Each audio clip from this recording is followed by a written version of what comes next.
I was 16 when my parents left me alone overnight for the first time. My older sister had gotten into some serious trouble at her college 3 states away. My parents got the call around 3:00 the afternoon and were on the road by 4. Said they'd be back by tomorrow night at the latest. I'd never been alone in the house overnight before. We lived in a coastal area where the nearest neighbor was a 4-mile down the road. Around 8:30 that evening, a storm rolled in with heavy rain and wind rattling the windows. I was in the living room watching TV when the doorbell rang. I wasn't expecting anyone. I went to the front door and looked through the peephole. A girl, maybe around 20, standing on the porch holding a bag of takeout. She was soaking with rain dripping off her jacket. I opened the door but kept the screen door locked between us and asked what she needed. She said she had a delivery for someone and read off a name I didn't recognize. I told her she had the wrong house.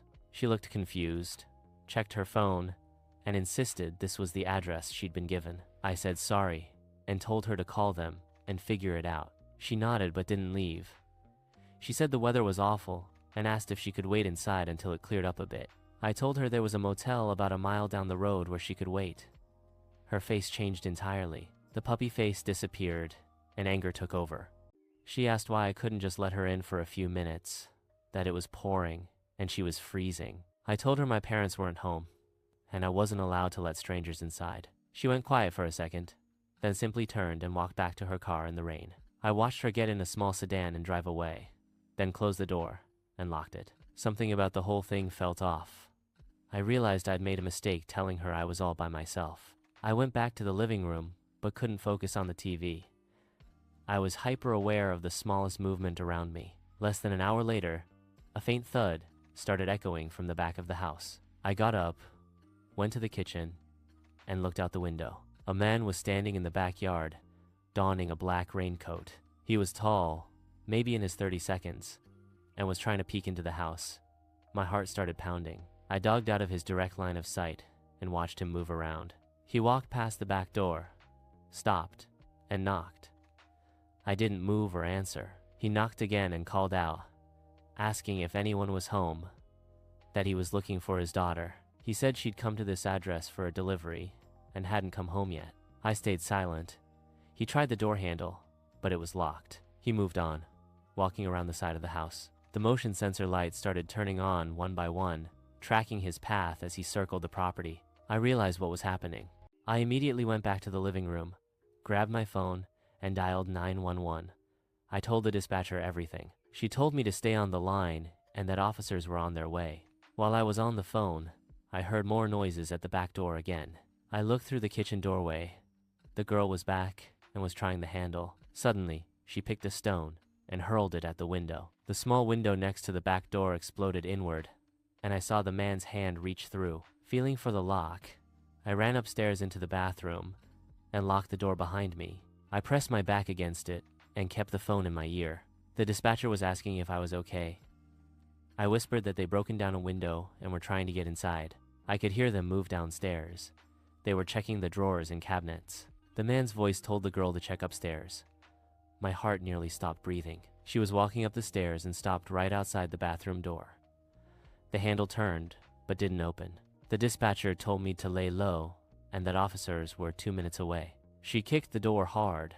The frame cracked, but hell, right then. Sirens started wailing in the distance, getting louder. The footsteps retreated fast. I heard them running back downstairs. The back door slammed and a car engine started. Soon, an officer knocked at the bathroom door. They asked if I was okay and searched the property with flashlights. Found footprints in the mud near the back door, broken glass in the kitchen, and fresh tire marks in the driveway. But the girl and the man were gone. One officer asked what the girl looked like. I described her. He said there had been similar incidents in other coastal towns. My parents got back the next night. I told them everything. They were furious that they left me alone and said they would never have gone if they'd known something like this could happen. They installed a security system the following week with cameras on every door, motion sensors, and alarms. The police never found them. I wonder how many houses they tried before mine. How many people let the girl inside because she seemed harmless? Because it was raining and she was young and alone. How many people couldn't call 911 inches time? I got lucky. I know that if it hesitated even a few minutes longer, if I felt guilty enough to let her wait inside, if I hadn't lied about my parents being close, maybe I wouldn't have lived to tell the tale.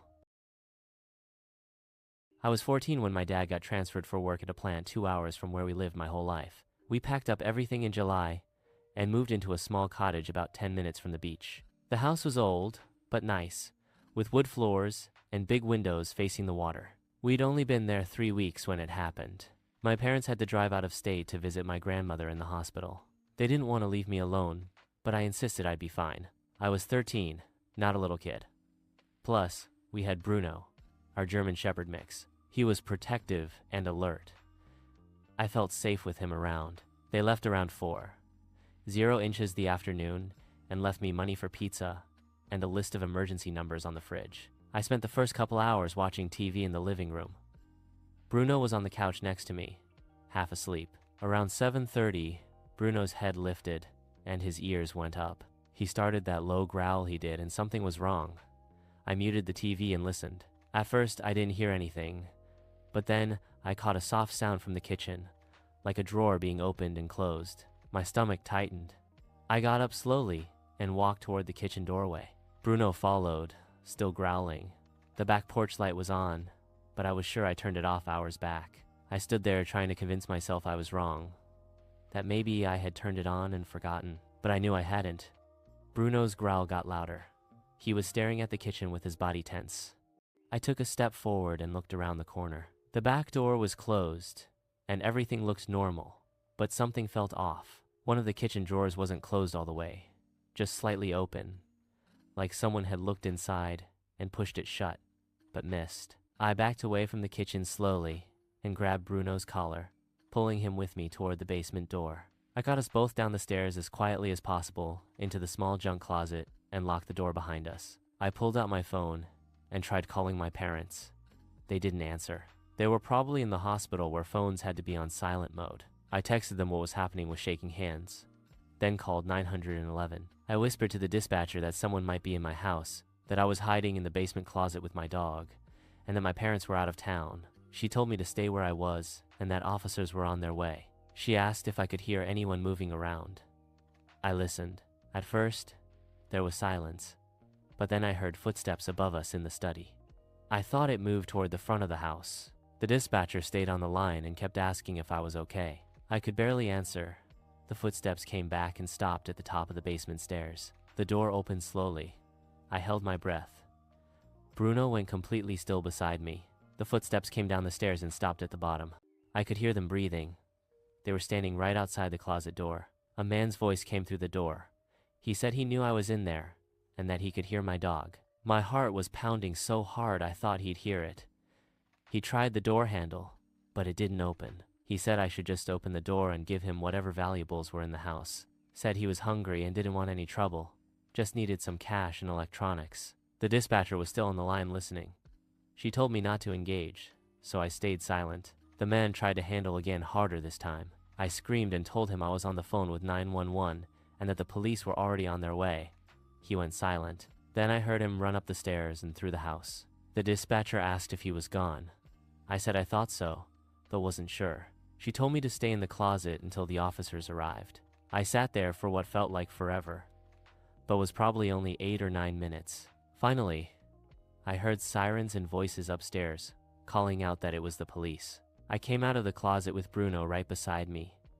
2 officers were upstairs. They asked if I was hurt, and I said no. They searched the entire house and found the back door unlocked. There were muddy footprints through the kitchen and into the living room. One officer said the guy probably thought the house was empty and broke in, then realized someone was home when he heard the TV or Bruno, but instead of leaving immediately, he looked around and opened drawers. By the time I noticed him, he'd probably been inside for several minutes. The officers called a neighbor whose number was on the emergency list, and my parents left. Mrs. Smith, an older woman who lived 3 houses down, came over immediately and said I could stay with her until my parents got back. I packed a bag, took Bruno, and left with Mrs. Smith. My parents got home around 2:00 the morning and came straight to Mrs. Smith's house. My mom was crying before she even got through the door. They filed a police report the next day and got better locks installed. My grandmother recovered eventually and came home from the hospital a few weeks later. But the house never felt the same after that. I couldn't be alone there anymore. Even during the day, I'd feel uneasy. At night, it was worse. Every sound made me jump. We lived there another year and a half before my dad got transferred again. I was relieved when we moved, but I still check every door twice before going to bed. Still can't shake the memory of sitting in that closet, hearing footsteps come down the basement stairs, and hearing that voice telling me to open the door. I was 18 when my parents left me alone for 4 days. I was old enough to take care of myself. Our house sat at the end of a long gravel driveway, surrounded by trees on 3 sides. The first day was fine. I went to work at the grocery store, came home late, and watched TV until midnight before I fell asleep. On day 2, I noticed a green pickup truck parked on the side of the road near the entrance to our driveway on the way home from my shift. I drove past it and up the driveway, then looked in my rearview mirror. The truck was still there, but by the time I parked and went inside, it was gone. I told myself it was nothing. Someone probably pulled over to check their phone. That night, I heard movement near the side of the house. It could have been an animal or branches scraping in the wind. So, I turned on the porch light and looked out the window, but there was nothing. Slightly shaken, I went to bed, but could not sleep at all. The next day, I took a leave and kept an eye on the surroundings. But everything seemed normal, like how it had always been. I was eating my supper when I caught a quick flash of something reflective near the tree line, like light catching on glass or metal. I stared at the trees for a whole minute, but could not spot any movement. I got up and quickly locked all doors and windows. Then I called my best friend Lena and asked her to come over. I told her I was feeling creeped out being alone in the house. Lena agreed and got there around 10, and having someone else in the house instantly made me feel better. For the next few hours, we sat in the living room with our textbooks. Lena asked if I had forgotten to pay the electric bill. I told her my parents had taken care of everything before they left. I pulled out my phone and checked the power company's website. There were no reported outages in our area. Suddenly, the sound of the footsteps echoed on the gravel outside. We both froze. The footsteps approached and stopped just outside the back door. We just sat there in the dark listening. A shadow passed across the glass panel of the back door. Someone was out there. Lena grabbed my arm and pulled me toward the garage. We went in through the connecting door and locked it behind us. My car was in the driveway, but my dad's truck was in the garage. We climbed into the truck and locked the doors. Lena called 911 and whispered our address, saying someone was trying to get into the house. The dispatcher told us to stay where we were. Through the small garage window, we could see into the house. The back door opened. A man entered. He was donning a dark hoodie and was of average height. He had his phone out with the flashlight on. He walked through the kitchen slowly and opened a few drawers before moving into the living room, where our textbooks were still spread out on the floor. He stood there for a moment looking at them, then went upstairs. I knew where he was going. My bedroom was the first door at the top of the stairs. We sat in the truck watching. I could literally hear my heartbeat in my ear. Lena was shaking. I could not see into my room from where we were, but I could see the light from his phone moving around up there. He was in there for maybe 5 minutes, then came back downstairs and walked into the living room. He stood there for a few seconds before he started cooing my name softly, as if he was calling his dog. My stomach turned. He knew who I was, and was specifically out to get me. Lena grabbed my hand so hard her nails dug in. I did not realize we were both sobbing. He would call my name again and again. Sometimes he would sing and laugh. Then he would get angry and snap. He started throwing things on the floor, and Lena and I nearly jumped out of our skin. This went on for forever until we heard sirens in the distance getting closer. He heard them too. The flashlight went off, and we heard the back door open again. Through the window, we watched him run toward the trees. By the time the police pulled up, he was gone. 2 officers searched the property with flashlights. One of them found him about 100 yards into the woods and brought him back in handcuffs. Another officer came to the garage and knocked on the window, telling us it was safe to come out. My blood turned to ice when I saw who it was. Mr. Carson was our high school janitor, and I saw him almost every day for 4 years. He had always been friendly and helpful. He had a daughter my age, and often asked how my classes were going and what my plans were. The officer took our statements and told us how Mr. Carson had jimmy the lock and used the breaker box to shut the power off. My parents came home early the next morning. Lena stayed with me until they arrived. We did not sleep. We just sat in the living room with all the lights on. Mr. Carson was charged with stalking, breaking, and entering an attempted burglary. He took a plea deal and I did not have to testify. He is in prison now. Will not be out for a few more years. I graduated that spring and went to college out of state. Have not been back to that house since. What haunts me most is how normal he seemed. How many times I had walked past him in the hallway without thinking twice. How he had smiled and waved, and I had smiled back. Lena and I are still close. We do not talk about that night much, but sometimes it comes up. She says she is glad she was there, and she does not want to think about what would have happened if I had been alone. I do not want to think about it either, but I do all the time. It still freaks me out. I was working at Target on Black Friday 2 years in a row. I worked at Target when I was a young woman, aged 19 to 21. This was a while ago now, and I recall that we opened at 6 p.m. on Thanksgiving night. I remember when I first heard that, I thought they were crazy. Nobody wants to work on Thanksgiving, and I did not think that people wanted to go shopping on Thanksgiving either. They should be with their families. I remember that beforehand I said that, and my manager said that we would all spend time with our work family. I thought that was cheesy, but to be honest, it did end up being kind of fun working on Thanksgiving. Plus, I got paid time and a half. The first year went pretty smooth. We had tons of employees working, and I was at the checkouts most of the time as a cashier. The second year, I knew more of what to expect. I was working basically almost an overnight shift, this time from 6 p.m. to 3 a.m. We stayed open all night, and 3 a.m. was a really weird time to get off, as I had only worked until midnight the previous year. I wondered how busy the store would be in those overnight hours. And spoiler alert, it was busy, very busy. I remember all of us cashiers got to our check lanes before the store opened at 6 p.m. We were using every single lane, and I mean every one. From the time we opened at 6, I saw the large crowd of people enter the store. Some of them were even running. Very quickly, people mostly went to the electronics department, and before long, there were customers entering all the checkout lines, including my own. I got busy ringing up customer after customer. It went by pretty fast, just because of how busy we were.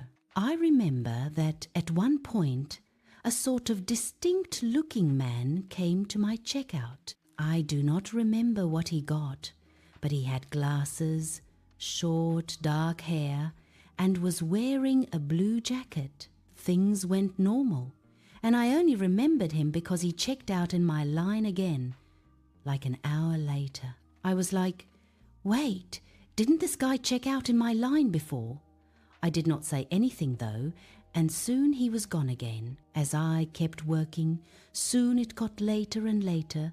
The store remained just as busy as people were literally everywhere. It was a steady flow of people through my checkout. Then, maybe 2 hours later, the man was in my line again. I remember he asked me how my night was going and what time I got off. I dismissed it as friendly chit-chat and answered him. I mentioned how I had seen him before, and he simply said something like, I have a lot of shopping to do. I was just like, oh, okay. But I did not think until later how it did not make much sense. Why not get all the stuff at once? And why was he always in my line, as there were literally almost 30 others to choose from? Soon, though, I sort of forgot about it as I checked out other customers. Then it was time for my break. I went to the front of the store and through the employees' only doors towards the break room. There was a number of other people in there, including my best friend at work, another girl named Kayla who was around my age. I sat next to her and talked with her about how her shift was going. Kayla was not a cashier, but worked in the sales floor, mainly in soft lines. She told me that it was crazy out on the floor. Then she said that there was this creepy guy who she had reported. Apparently, a guy came up to her and started talking to her, asking her where stuff was. She helped him at first, but then he started asking her weird questions and would not let her go away. He kept asking her stuff and sort of following her around. His questions got inappropriate, and she went over to a manager and reported the guy.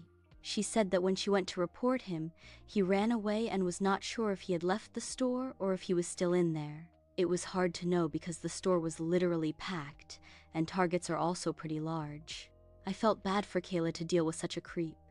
It reminded me of the man I kept seeing in the check lane. When I told her about him, we asked each other what the guy looked like, and we realized that it was the same guy. I now felt even more weirded out by this man.